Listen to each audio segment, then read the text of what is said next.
better hit record. I really feel like that guitar solo deserves a lot more credit. I mean, when you look at the Sun Records catalog, I don't think there's a solo that's quite as, I want to say Western swing. Like, there's that real Western swing influence, the harmonized double stops, the really frantic, playing on the open string there. It's really, really cool. So I'll tell you a really cool little story. A couple of years ago in the Sun Records show that I play in, we were doing Blue Suede Shoes.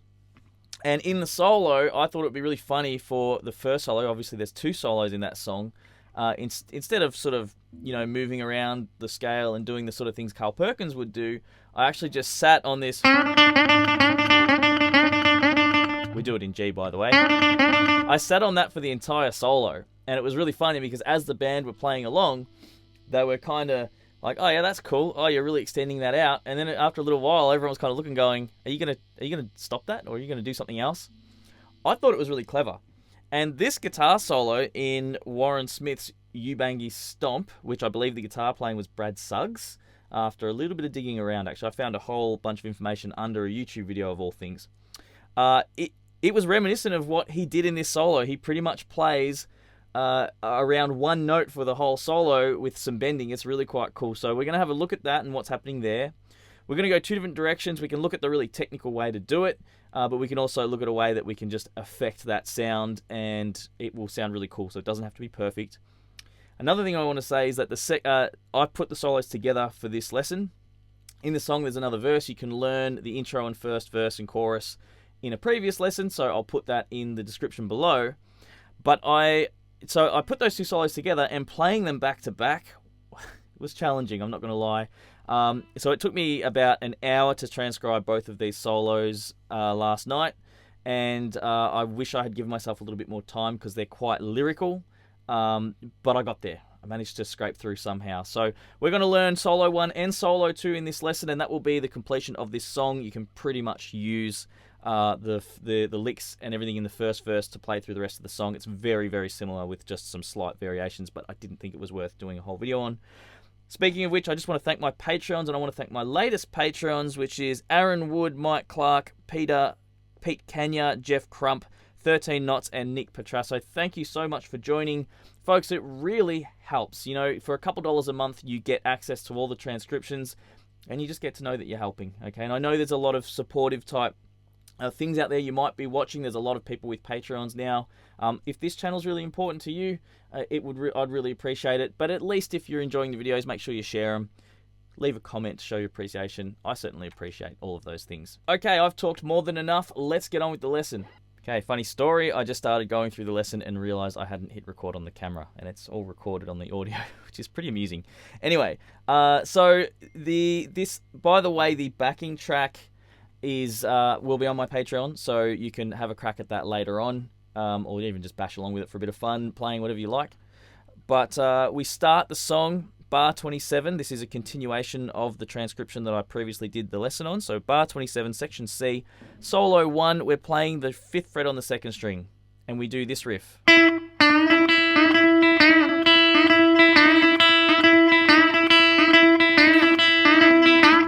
Okay, so I'm going to give you the rundown on how to play that lick, and then we'll get a feel for how long to play it.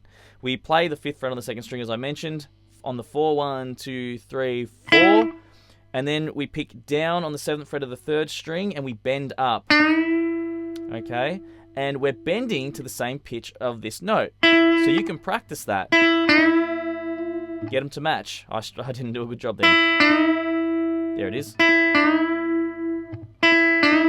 Okay, get them to match. That's the first thing. Doesn't matter if it's not 100% perfect when you're smashing it out along with the backing track, but we want to at least try to practice that as clearly and close to the unison tone as we can, which just means the same note. And the really cool thing, after we do that, we play this note again, which is the same note, and then we hit the 1st string open, which is also the same note.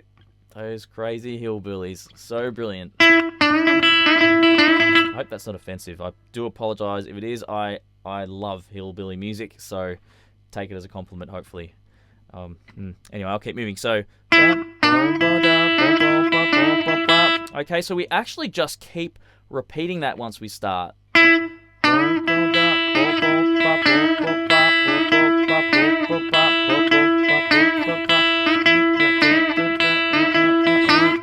finish with that one. Now, you're not really going to want to count your way through that, trust me. So it's happening through bars 28, 29, 30, and it's 31 where things change a little bit.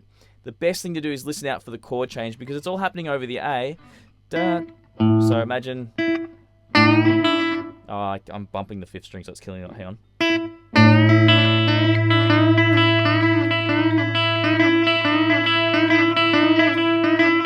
And then you'll hear the chord change. Yeah, or hopefully you can feel that chord change, or maybe have a listen to it. It's 4 bars, which we often get a feel for as well. Okay, but look, don't worry if it's not perfect. You don't have to play it exactly like me, or exactly like, was it Brad Suggs or was it Bill Suggs? Now I'm forgetting. This is 2 kids under 3, folks. Having 2 kids under 3. So bar 32, the chord goes to the D, and we get this lick. It's actually quite tricky. What he's doing here is he's bending the 7, picking down again like a raked motion into the 2nd string, sort of popping through both. You can mute the strings and practice just going pop, pop, pop, pop, pop, pop, and then... So once you've done that, pick up on the 1st string. So when I hit that 2nd string, I start making my way to an upstroke on the 1st string, which is open. Then I pick down on the 2nd string, which I'm still holding this note, like that. And then we let the 3rd string down, flick up, and do that. So we get like that. That's not easy. If you don't perfect that, don't panic. Just do something similar. Even if you... Totally fine. Just hit all the strings. It's going to sound great, okay? It doesn't have to be exact. This is actually really quite complex. I am shocked and gobsmacked at how complex this solo became. I did not expect it, I have to admit. Okay, so that's bar 32. Obviously, at the end of that, we go up on the 1st string, down on the 2nd string, up on the 1st string. And then we come into bar 33 using the same technique. Same technique as before, but we don't go back to the 3rd string. So we're going down on the 3rd string, down on the 2nd string, up on the 1st string, down on the 2nd string, and then just up on the 1st string, like that. And we do that twice, so we go... Okay, and now, if you thought that was crazy, the next bar, it steps up again. Steps up another gear. This hot rod has like 7 gears. It goes...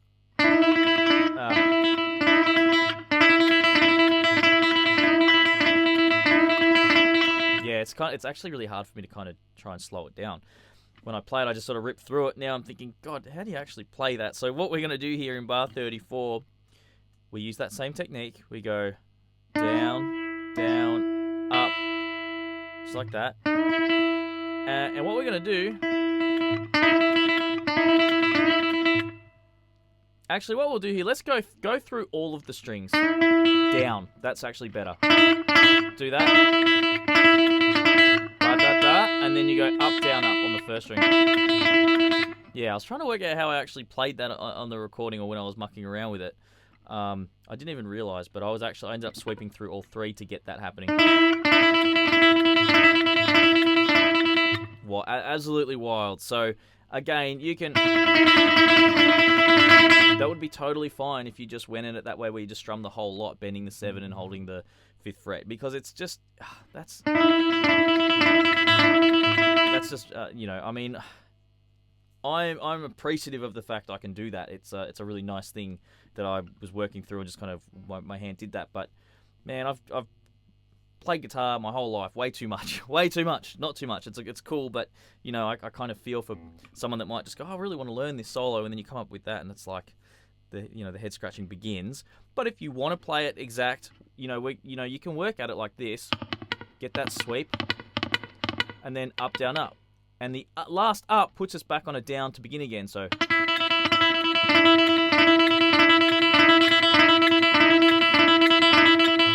Absolutely crazy. So that's only for a bar. So, and then I'll do it slow.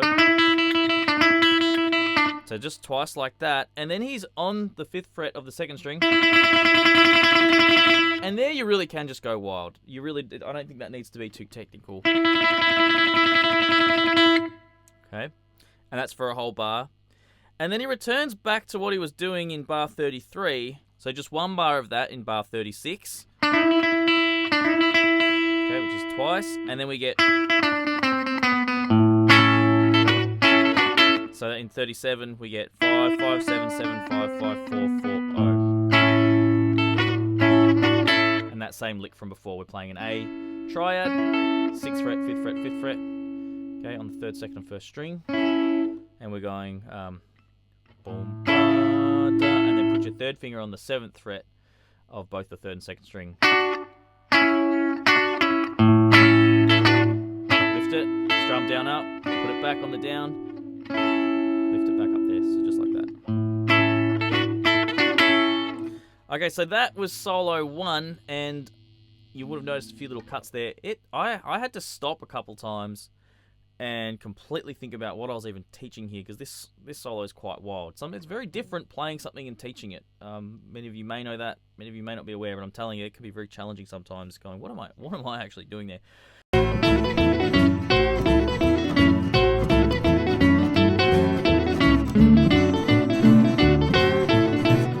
So, we're going to look at solo number 2 now. This is quite an epic lesson. So, again, the transcription available on the Patreon. Quite useful to have that. And I'll also put the backing track on the Patreon, as I mentioned earlier. So, we're going to go like let's just look at a little phrase from end of bar 48 into 41. We'll just get started. So, 1, 2, 3... And he repeats that over and over again. So this is actually going to be quite useful to learn. 1, 2, 3, 4. This solo is full of double stops, and I love it. It's really cool. So we play 5 and 5. So on the 1st and 2nd string, the 5th fret. It's an easy way to put it, isn't it? 1, 2, 3, 4. Then we bend the 7 and the on the 1st and 2nd string, the 7 on the 2nd string, and the 8 on the 1st string, and we give it a little nudge. Okay, and then we get this little double stop lick that goes... Okay, so that's after the bends. So from here, we're going double stops on the first 2 strings on the 5, go to the 7, go back to the 5s. Now we move to the 3rd and 2nd string. And then we play the 6 and the 5, like that. So 1, 2, 3, 4, 1... And that just repeats from the bends. Watch this. It's bar 42, bar 43. Okay. So that's 41, 42, and 43. Bars 41, 42, 43. So 42. Oh. 43. But it keeps going in 43. Once you hit the 6 and the 5, you actually go like this. And that takes us into 44. So what I did was after the 6 and the 5, there's the 6 and the 5, we go to the 7s again, we go back up, we go to the 1st and 2nd string on the 5s, and we do the bend. And then we finish bar 44 with this. Okay, so I'll play 43 and 44.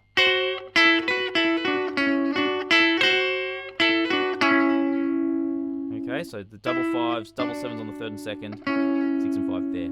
So, bar 45, I feel like this solo is generally easier to play and phrase. It's quite lyrical. So, bar 45, I'll play it and then I'll walk you through it. 3, 4. That was the start of bar 46. So, let's just get to there. So, it's all finger mashing stuff, but you still want to be accurate about it. We're on the 4th and 3rd string on the 7s. Then we go to the 5s on the 3rd and 2nd, and alternate your picking if you can, like that. Then we go, I'll build it up. So then we go 4, 7s, 5s, 7s, like that. Boom, boom, boom. And then again, I'm just going to build it up from the first note. So we're going to the 5th fret on the 1st and 2nd string. So 5s and 7s on 3rd and 2nd. On the first 2 strings now on the 5. Back to the 3rd and 2nd. And the 7s. So boom, boom, boom, boom. And then we do this. We continue back to the 5s on the 3rd and 2nd string, so like that. Then we keep going by finishing on the fourth and the third. Then we return on the 4th and 3rd string, I should say, on the 7th fret, and then we go to the 5th fret on the 3rd and 2nd again. So we just, it's really a simple lick, but with double notes a little trickier. Okay, so that's bar 45. Hit 46 is on the 7s again on the 3rd and 2nd string. And then we're on the first 2 strings with the 5s, and we do the bend. Okay, so that whole lick. Like that. And then we finish the bar with, which is on the 1st and 2nd string on the 5s, and we hit the 7s on the 3rd and 2nd string. And back to those first 2. And then finish the 3rd and 2nd. Just alternates between. And that's 45 into 46. How cool is that? 47 gets a little bit more challenging. That looks like this. Into 48. Okay, so we're sliding on the 3rd and 2nd string, 5th and 4th fret respectively. Pick them on beat 1, slide up on the end, 1 and, bar the 5 and 5, 7 and 7, 5, 7s on the 3rd string and 2nd string, and we do the sliding. That's not easy because you've got to come at it from ahead, so come back here. Okay, so try and get that bar happening. 48 on the 5s. Then we're doing this. Okay, on from the 2nd beat. So 1, 2, and 3, and that's 7 and 7, 5 and 5 on the first 2 strings. We move to the 3rd and 2nd string, 7 and 7, and then 6 and 5. So that was all over. Well, I've left it a bit late to start talking about what chords are happening in this. We'll go over that really quickly at the end. But it moves into the E chord here. That's why I brought it to mind, because you see him, he moves up, and it's quite a different position now, which is really clever. And the next passage goes, okay, literally using an E7, a full little E7 chord up here. So this little lick, 9 and 9, 7 and 7 on the 3rd and 2nd string. So that was on the 4th and 3rd. We're now to the 3rd and 2nd string, 7s, 9s. We're on the first 2 strings on 7s. Okay, we're on back to where we were on the 3rd string and 2nd string on the 9s. And we're on the 7s, haven't changed string. And then you've got to do this 9, 9, 10. Get the 9 on the 4th string too. Flat across there. Just like that. So, like that. Now we're into bar 50. And it goes... So 7 on the 1st and 2nd string, 7s, 9s, 7s, hammer to 9s, pull off to 7s, and then go to the 9s on the 3rd and 2nd string. Okay, so that was all on the 1st string there. Then 3rd and 2nd on the 9s. Then hit the 5th string open, play an A chord, like that, swing, same lick at the end of the last part of the solo. That was intense. Let's summarize. Oh yes, I did say I'd just quickly go through the chords too. So for this solo, 1, 2, 3. This is all over A.